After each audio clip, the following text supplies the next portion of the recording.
Well, hello, and thank you for joining us on our FM Hangouts Session 8. That is Firstborn Matrix Hangout. This is our sessions number 8.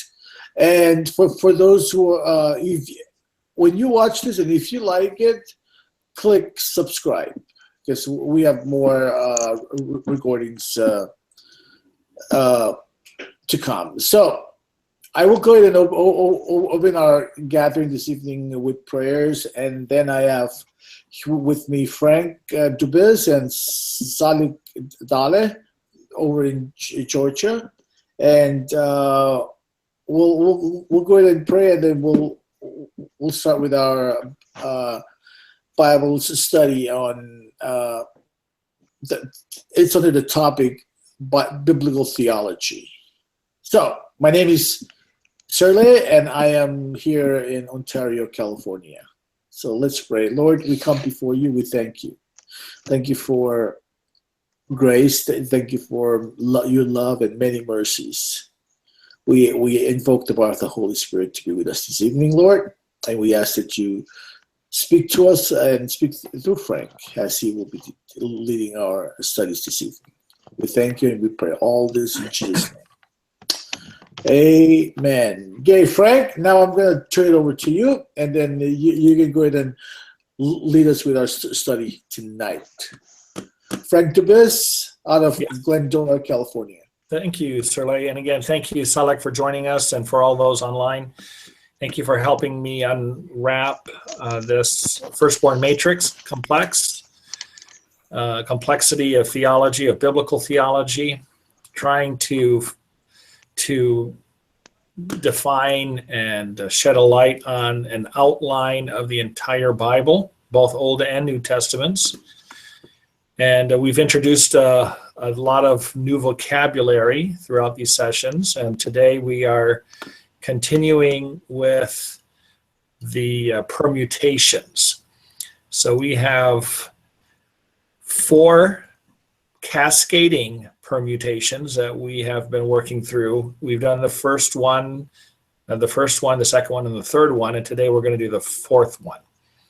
So these cascading permutations, they come under the heading of patriarchal quadrilateral, and they're a way to break out the themes of firstborn rights and secondborn opportunities as they show up between 2 individuals, 2 tribes, 2 nations, and 2 kingdoms.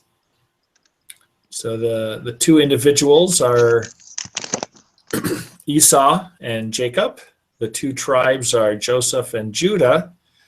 The 2 nations, which we discussed in our last get-together, were Israel and the church. And today we're going to go one bigger cascading step forward, and that is 2 kingdoms. The kingdoms of this world and the future kingdom of God. So, Surley, can you show slide 52, I believe it is, All right. where that outline is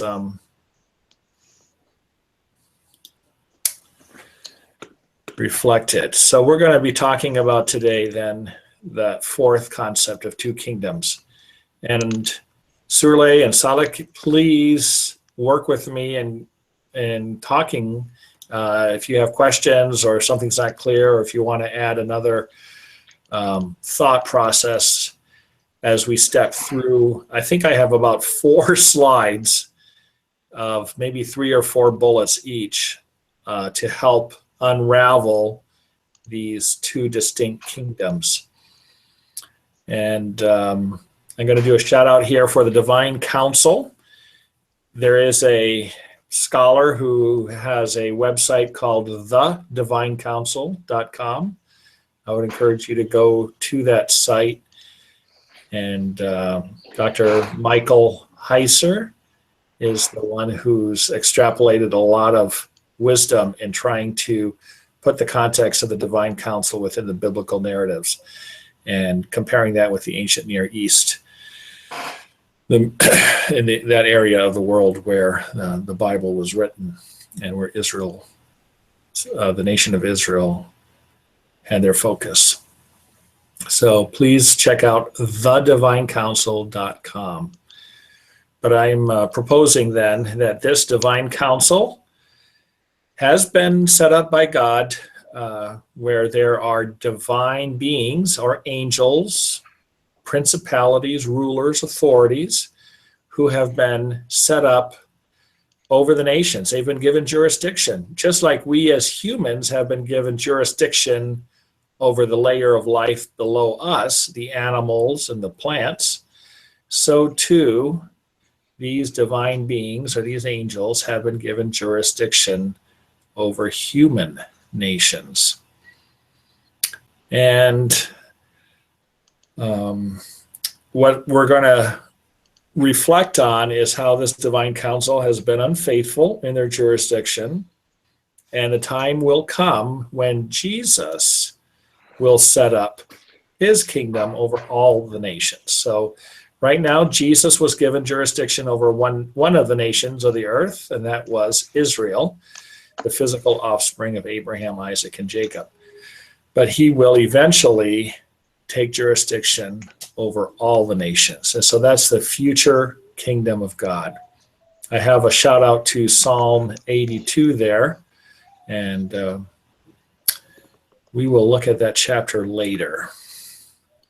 So go on to the first set of bullets for this level of reflection on the two kingdoms. By the way, I have broken down these 4 levels of cascading permutations into elementary, middle, high, and university levels. So today we're going to be looking at the university level of the kingdoms.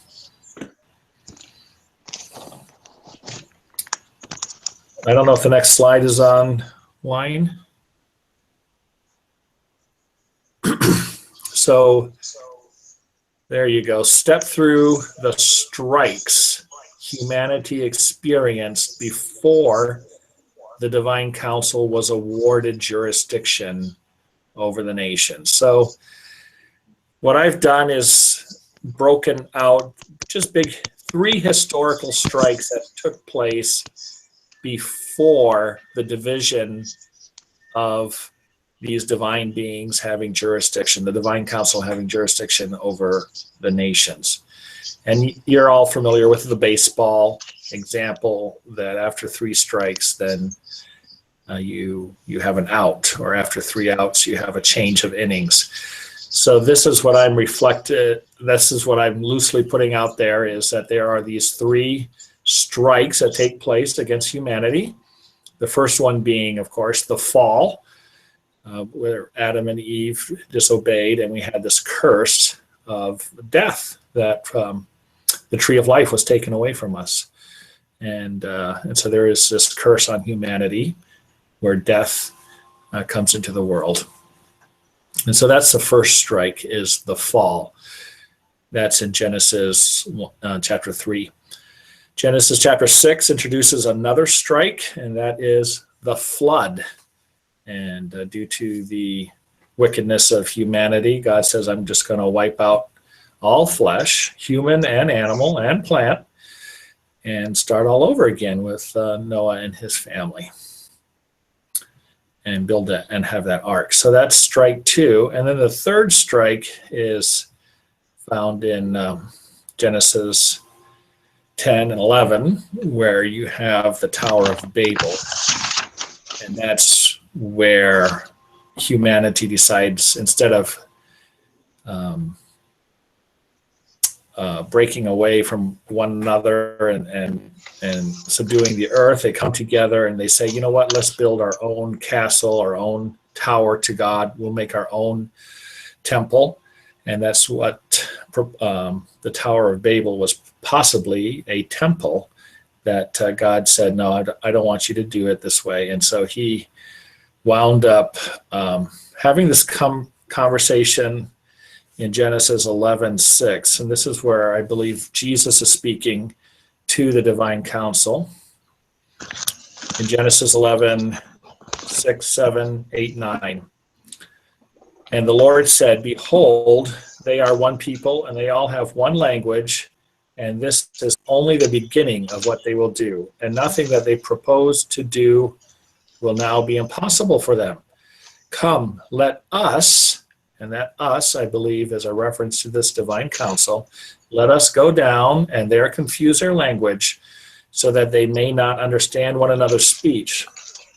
So the Lord dispersed them from there over the face of all the earth, and they left off building the city. Therefore, its name was called Babel, because there the Lord confused the language of all the earth, and from there the Lord dispersed them over the face of all the earth. So this is where I'm proposing is where the divine council is awarded jurisdiction over the nations. So after those three strikes of the fall, the flood, and the folly of the Tower of Babel. For Frank, do we have a slide for the fall, the folly, and the fall, the flood, and the flood folly? and the folly? No slide. All right. Okay. I'll just make a note of that. The fall, the flood, and the folly. Mm-hmm. So like 3 F's, right? They're all F's. So failure, failure, failure. 3 strikes and 3 outs. There's now a change of inning. And now what Jesus does is he allows then for this divine council to take jurisdiction. So you have these divine beings, angels, demons, these supernatural powers who have jurisdiction over the nations, over the Egyptian nation, over the African nations, over the South America tribes and the Asian continent. This is where I believe this kind of polytheism comes into play. And so I think it was sanctioned by God at way back there in the beginning of Genesis. And that Jesus then, instead of focusing on all the earth, he just focuses on the offspring of Abraham, Isaac, and Jacob. So I have a couple verses there to reflect on how this way of life was seen, this divine council. Let's look at Deuteronomy 4:19. I have links here on my iPad, so I'm just going to read that verse in the ESV. That's the translation I'm using. And beware lest you raise your eyes to heaven, and when you see the sun and the moon and the stars, all the host of heaven, you be drawn away and bow down to them and serve them, things that the Lord your God has allotted to all the peoples under the whole heaven. But the Lord has taken you and brought you out of the iron furnace, out of Egypt, to be a people of his own inheritance, as you are this day. So this is, again, a reference to the stars, which is another code name for these divine beings, and how the nations are able to worship the stars or these angels. That's God has allotted that. That's not a problem. But you, Israel, are not supposed to go after those of the divine council. You are supposed to be devoted to me.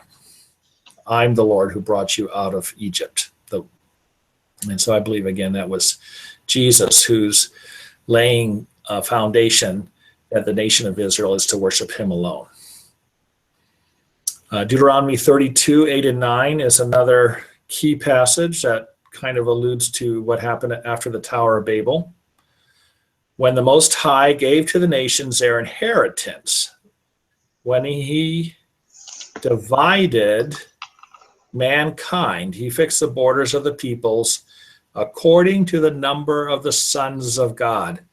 So that, I think, is a reference to this division as well. The sons of God are these angels, the divine council, and that post-Babel, we had this transaction take place. And there are these divine beings who were given jurisdiction over all of the nations. Verse 9 in Deuteronomy 32 says, "But the Lord's portion is his people. Jacob is his allotted inheritance." And so that was Jesus's jurisdiction. He was given the physical offspring of Abraham, Isaac, and Jacob. Let's look at Isaiah 54 as another follow-up. "For a brief moment, I deserted you." So I think the context here is Jesus reflecting on the future kingdom of God when he will have jurisdiction over all the nations. But as he reflects back to what happened at the Tower of Babel, he says this to the nations: "For a brief moment, I deserted you, but with great compassion, I will gather you. In overflowing anger for a moment, I hid my face from you, but with everlasting love, I will have compassion on you, says the Lord, your Redeemer." So one day Jesus will have jurisdiction over all these nations. But again, until the kingdom of God is implemented, we have this other structure in place, the kingdoms of this world that are basically under Satan's jurisdiction. Let's look at Acts 14, verses 15 and 16. "Men, why are you doing these things? We also are men of like nature with you." So this is Paul and Barnabas after they've been honored as being God's come down to earth, and this is on their first missionary journey. And they are trying to, the people are trying to worship them. And Paul is saying, "Men, why are you doing these things? We also are men of like nature with you, and we bring you good news that you should turn from these vain things to a living God." So Paul is to God the Father and saying, you should turn away from these gods that you had in your past, that you were under servitude, and living God who made the heaven and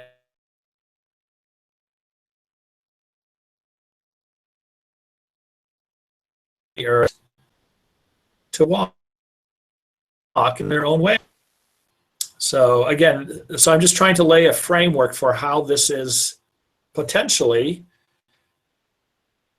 held, as before the church and the beginning of the kingdom of God growth that takes place with the church, with the apostles, and came, and now God is working with all nations rather than just Acts 17:30 is another. This happened at Athens, I believe.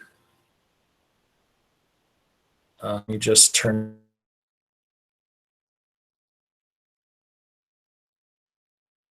Verse 30.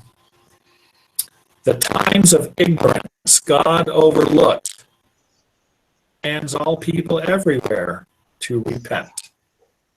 So here Paul is referring to this time of the kingdoms of the under the jurisdiction of the divine council as a time of ignorance, where they're not aware of God the Father. They're not aware of how to have a relationship with him because they've had this other level of jurisdiction over them, a sublayer, a tutor, these divine beings. And now he's saying, now we're in a new era. The divine council is going to come to a close, and Jesus will have a kingdom that he will be setting up.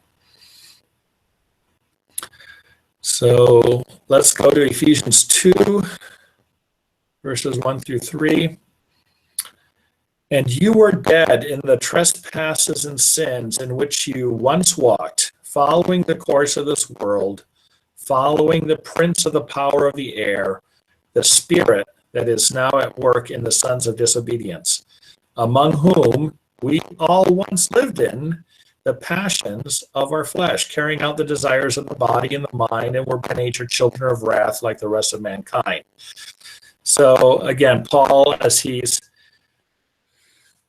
giving the gospel message, refers to this time in the past where we were under, these principalities, these rulers, authorities, and powers.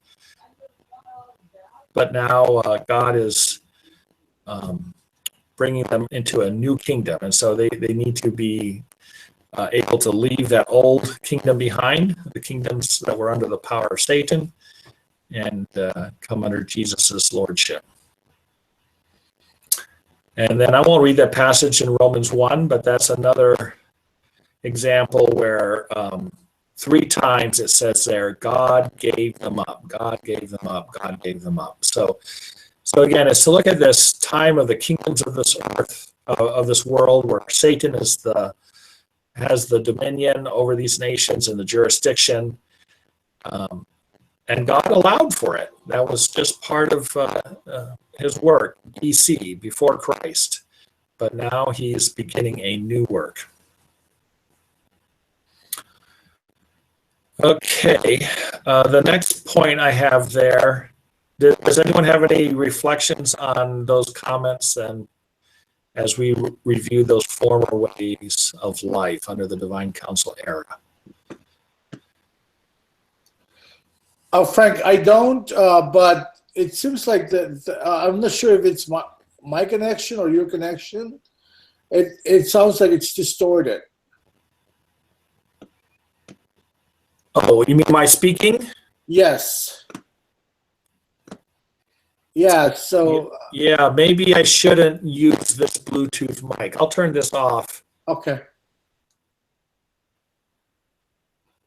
But I don't have any questions yet, but I would be interested in Ephesians 2 that you're talking about. Ephesians 2, 1, 2, 3. So... Okay, so now I'm just using the microphone of the Chromebook. Okay, I think it sounds sounds better. Yes, a little better. A little better. Okay, Yeah. Sorry about that. It still sounds like it's like it sounds like the speaker is blown, but I think we can understand it. What you're saying. Maybe there's. Let me turn off this light. Does this change the sound pattern at all? No, are you connected wirelessly? You're on your iPad, right? No, you're listening to me through the Chromebook. Chromebook. And how are you connected? Wireless, right? Oh, to the internet. Uh-huh. Yeah. Okay. I think that there's maybe some. Yeah. Okay. So I'm going to put the light back on if that's not making any problem. No, we can understand you because earlier it was the audio was distorted, but now it's better. Okay. All right, keep going. So the next. So I wanted you guys just to get a feel for this Divine Council era, how Paul recognized that it had been part of the fabric of the cultures in the past, and that God allowed for it. It's not like God was fighting it all the time. No, he was focused on Israel. And now he's opening up the gateway to the nations. And as you can see, my hat reflects that international motif. So the next slide has to do, not the next slide, but the next bullet is to review passages that confirm the role of these angels or the Divine Council. So what's kind of interesting to see is that these angels crop up in a number of passages as reference to angels, not just for the kingdoms of the world, but even for the Jewish kingdom, Israel, that they also, in some manner, had angelic interface there in setting up the Mosaic covenant. So this is kind of interesting to see how Paul brings both the international covenants and kingdoms that are run by these divine council, as well as Israel also having some angelic being that is involved in setting up these covenants. And I think that is a reference to Jesus in his divine roles as Son of God, who this angel of the Lord figure, who we often see showing up in the Old Testament text. So let's look at Acts 7, 37 and 38 as our first reference to that. This is Moses who said to the Israelites, God will raise up for you a prophet like me from your brothers. This is the one who was in the congregation in the wilderness with the angel who spoke to him at Mount Sinai and with our fathers. He received living oracles.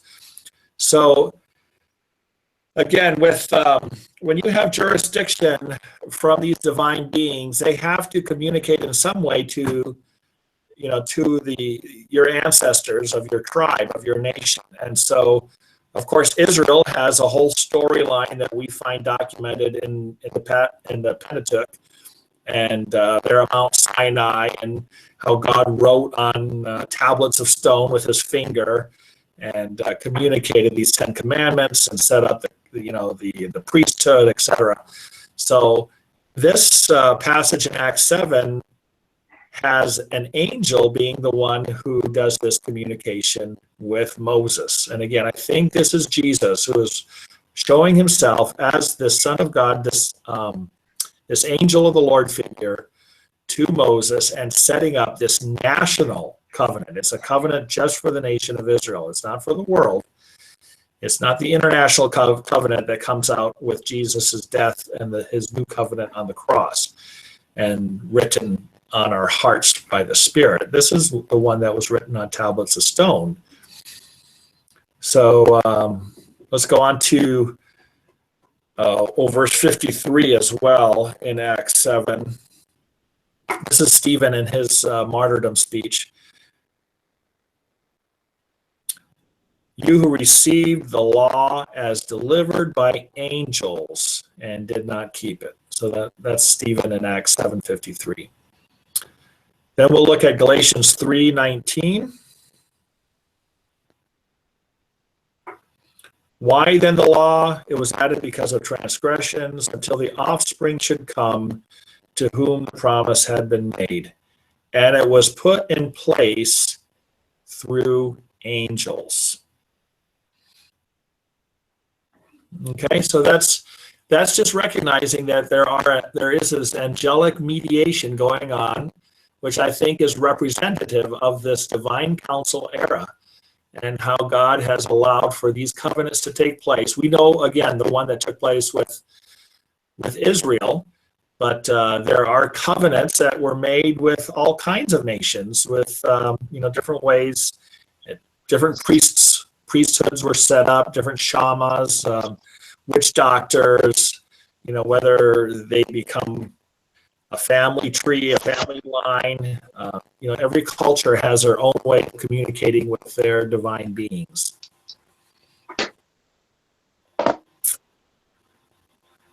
Let's look at Galatians 3, verses 8 through 11. And the scripture, foreseeing that God would justify the Gentiles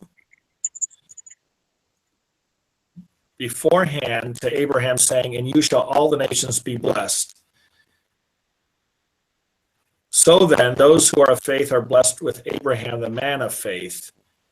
For all who rely on the works of the law are under a curse. For it is written, "Cursed be everyone who does not abide in all things written in the book of the law and do them." Now, but I'm not quite sure why I had a reference to this passage here. But I think I see it's actually Galatians 4, 8 through 11, not 3. Formerly, when you did not know God, you were enslaved to those that by nature are not God's. But now that you have come to know God, or rather to be known by God, how can you turn back again to the weak and worthless elementary principles of the world. So here Paul is kind of admonishing the Galatians church for having left this new gospel message that is based on faith to go back to the old method, the old Mosaic code, which is really a tutor that is supposed to have prepared them, but that they should not go back. And as he goes on here in verse 10, you observe days and months and seasons and years. I am afraid I have labored over you in vain. So Paul is a little upset at the Galatians for going back to the previous covenant, the covenant that was made with Moses by that angel figure who gave the law to Moses. And he's also comparing not just the law of Moses, but whatever laws these Gentiles have come out of. They've had covenants with divine beings from different ethnic backgrounds, different countries, different nations. And Paul is saying, no, don't go back to those.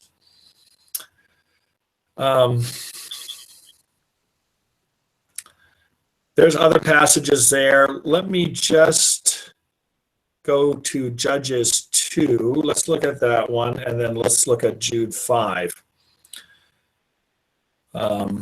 Now the angel of the Lord, this is in Judges 2, verses 1 through 4. Now the angel of the Lord went up from Gilgal to Bochim, and he said, this is what the angel said, and this is who I think is Jesus in his pre-incarnate role before he became a human, when he was in his Son of God nature. And he said, I brought you up from Egypt and brought you into the land that I swore to give to your fathers. I said, I will never break my covenant with you, and you shall make no covenant with the inhabitants of this land. You shall break down their altars, but you have not obeyed my voice. What is this you have done? So now I say, I will not drive them out before you, but they shall become thorns in your sides, and their God shall be a snare to you. As soon as the angel of the Lord spoke these words to all the people of Israel, the people lifted up their voices and wept.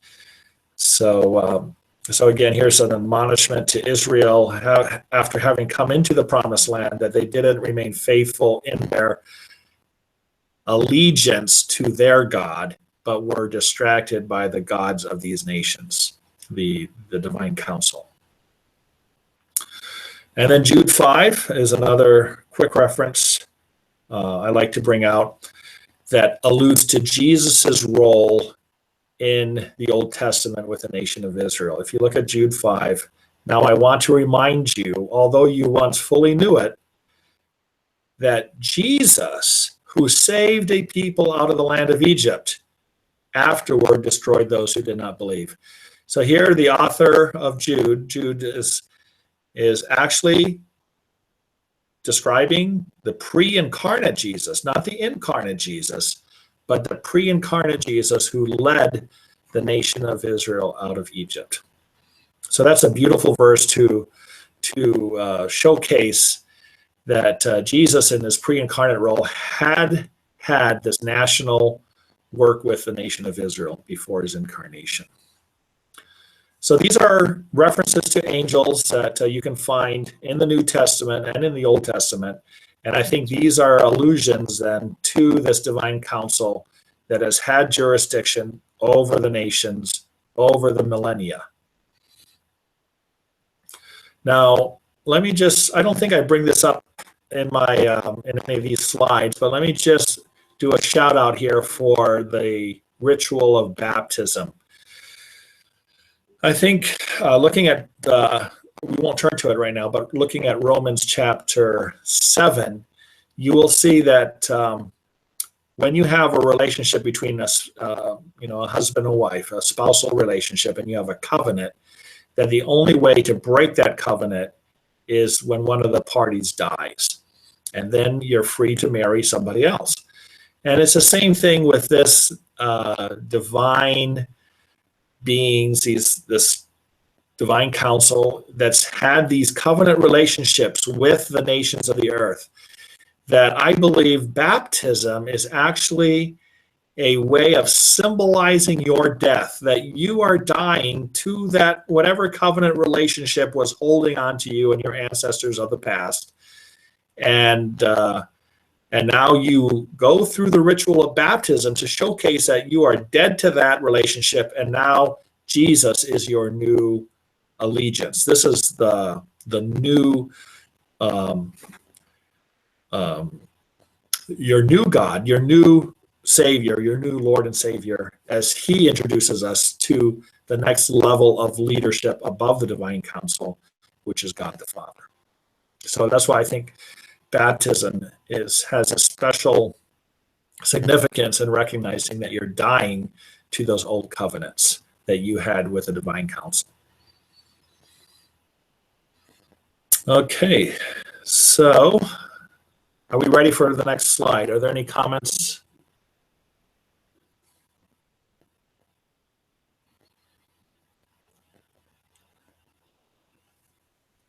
No comments, Frank. Keep going. I think we're following you. I'm trying to catch up with you on the slides. We're good. I don't have any questions yet, but I like that the comment that you just made about baptism. So can you throw in then the U2 slide, University number 2? So this now has 3 more bullets to reflect on. Somehow I'm not seeing it. Now I am. So now we're going to just reflect on the teaching in the New Testament about this anticipation of the new kingdom. So there's a passage, John the Baptist, he talks about this kingdom, Matthew 3, verse 2. Repent, for the kingdom of heaven is at hand. So John is recognizing that there's a transition going on between kingdoms. Jesus also talks about the kingdom over and over and over again. So Mark 1:15 is one example. The time is fulfilled and the kingdom of God is at hand. Repent and believe in the gospel. And then Acts 1:3, this is after Jesus' resurrection and before his ascension. He presented himself alive to them after his suffering by many proofs, appearing to them during 40 days and speaking about the kingdom of God. All right, so again, the kingdom of God. This is the new direction that Jesus is introducing to his disciples. We are no longer in this former era of the divine council. We are moving and transitioning into a new kingdom. And I'm going to need to charge up my Chromebook here, so let me be back in a second.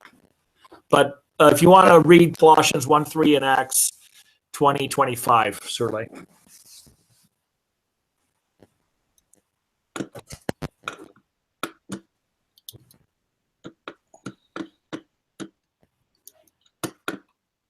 Colossians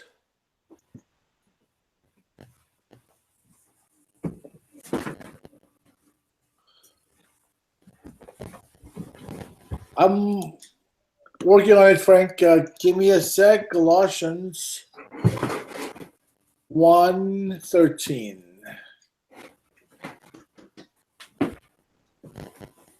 And allow me to display it.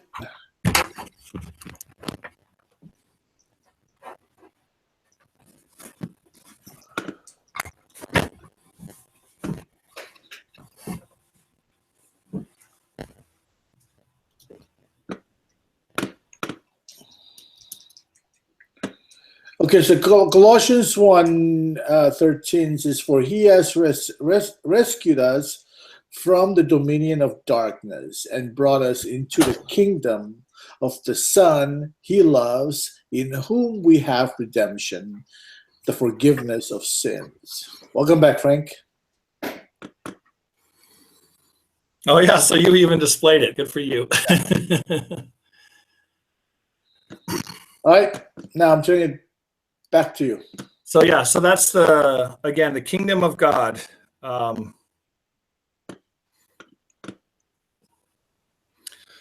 and he's delivering us from the domain of darkness. So that's the old kingdoms of this world, the domain of darkness and the kingdom of Jesus, in which we have redemption, the forgiveness of sins. And that's why John the Baptist and Jesus, we're both talking about repenting. In other words, recognizing that we have this burden of sin in our lives, and that through his priesthood, through his death and resurrection, we can have cleansing, justification, forgiveness. This is especially for the Gentiles, this is a brand new teaching to be able to have forgiveness of sins. For the Jewish people, they did have a ritual that allowed them to have forgiveness of sins. It was the Day of Atonement. It was an annual event. But now you no longer need to keep sacrificing those bulls and goats. Jesus is a priest who lives forever, and so he is always doing intercession for us, and we can be assured of this constant forgiveness and justification. Okay, so that's the anticipation of this new kingdom. The next set of references I have there is, even as we look in the Genesis stories to Abraham, Isaac, and Jacob, we can see that embedded in those promises is an international motif. And so, in other words, even though the short-term goal was the focus of working with the physical offspring of Abraham, Isaac, and Jacob as a nation, there is the long-term direction of making it international, of being a blessing to all nations, not just to Israel. So Genesis 12:3 brings that out to Abraham, Genesis 26:4 to Isaac, Genesis 28:14 to Jacob. And then in the New Testament, let's look at Acts 3:25. Again, I'm just going to go through these a little bit quicker so we don't have to, because we actually have 2 more slides here. Acts 3:25, you are the sons of the prophets and of the covenant that God made with your father, saying to Abraham, in your offspring shall all the families of the earth be blessed. Now, just as another side note, remember the word blessing is a code word, is a key word in our physical, spiritual components for the rights of the firstborn. Remember, there's a physical birthright and a spiritual blessing.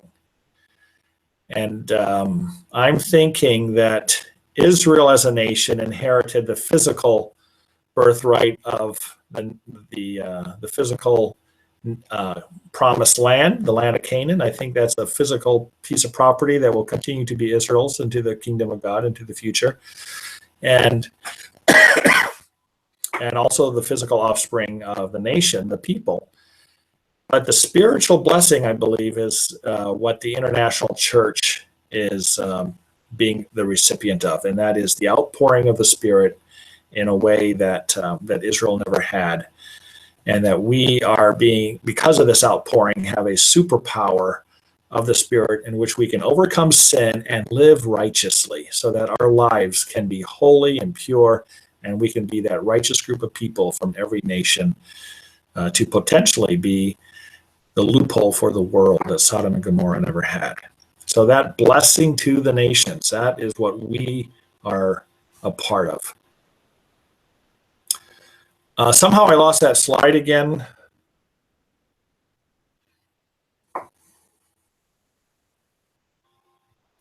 Sorry, Shirley, I'm not seeing the lead slide.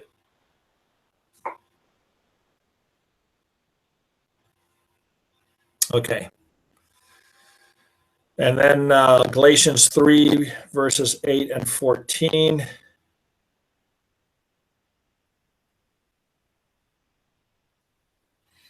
And the scripture, foreseeing that God would justify the Gentiles by faith, preached the gospel beforehand to Abraham, saying, in you shall all the nations be blessed. And then verse 14, so that in Christ Jesus the blessing of Abraham might come to the Gentiles, so that we might receive the promised Spirit through faith. All right, so that's all part of the foundation then of the new international kingdom of God, which is an inclusion of righteous people from every continent, every nation.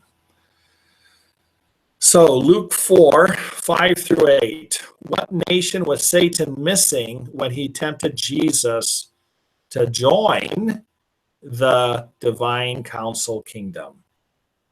What nation was Jesus missing? So you guys are familiar that Jesus had these three temptations, and Matthew and Luke have them highlighted. The devil took him up and showed him all the kingdoms of the world in a moment of time, and said to Jesus, to you I will give all this authority and their glory, for it has been delivered to me, and I will give it to whom I will. If you then will worship me, it will all be yours.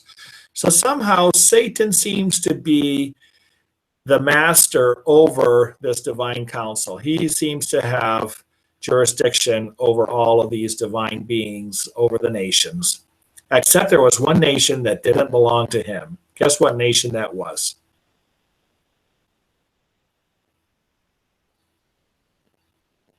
Nation of Israel? That's right. That's because it was Jesus's nation. Right. And Jesus had been faithful as a son in the Old Testament for those 2,000 years, from Abraham to his incarnation. He had been a faithful divine leader for the nation of Israel. And now Satan was giving Jesus a shortcut and saying, you know, you don't have to die on the cross. I can give you all the nations. All you have to do is worship me. Now, wasn't that an easy temptation? Oh, yeah. And Jesus did not fall for it. Right. He did not fall for it. So, Surely this would be a good time to show the international pizza diagram if you still have that available. Yeah, I can do that. So this is a way that I see all the nations of the earth. They're like each a slice of pizza. And the first slice is the nation of Israel. That's the first nation that belonged to Jesus. And so whenever you take a slice, whoever gets the first slice out of your pizza, next time you take a pizza and you call it international pizza, you can say whoever gets that first slice is representing the nation of Israel. And then you can see around the pizza are other slices, and I just have the continents there. Africa and Asia, North America, South America, Europe, Antarctica, and Australia. So but anyways, all nations are represented in these slices of pizza. And whenever everyone gets a slice from the pizza, and whenever you take your first bite out of your slice, that happens to typically be the tip of the pizza. And so I'm calling that first bite of every slice the international church. And that's what Jesus right now is in the midst of harvesting, is that first bite from every nation, a group of righteous people from every continent. And once he has a full complement of righteous people, then he will be able to set up his kingdom and take jurisdiction over all the nations, not just Israel, not just the church, but I believe Jesus will inherit all the nations. So I call that the international pizza. The first slice is Israel, and the first bite of every slice is the church. Okay, so that's this new kingdom of God that Jesus is in the preparation of putting into place. All right, so we'll now look at U3 and step through these 4. Do we have time for this, Surley, or do you want to call it a day? Let's go ahead and do that. We have 2 slides, right? 2 more. 2 more slides. Yeah, we have U3 and U4. Okay. Since it's 8:13, is it okay if we continue next week? Yeah. Okay. Yeah. Let's just go ahead and continue. We'll pick up slide. Let me see what slide this is. Slide 55 and 56. Slide 55 and 56 next week. Sadiq, do you have any questions for Frank before we close the session? Maybe it's muted. I still see him here. Anyways, but Frank, yeah, thank you. Do you have? I'll give you the last word to close. Yeah. Well, again, I'm anticipating that the international church is a representative of righteous people from every tribe, continent. And once Jesus has a full set of righteous people, then I think he will then be able to have jurisdiction over all the nations in light of the Sodom and Gomorrah loophole. Sounds good. All right, Frank. So we will. This is going to be the end of this segment, session 8. And we will continue next week, Lord willing. All right, everybody. Well, thank you, Frank, and thank you, Salik, and everybody for watching. Now we're signing off. Thank you. Thank you.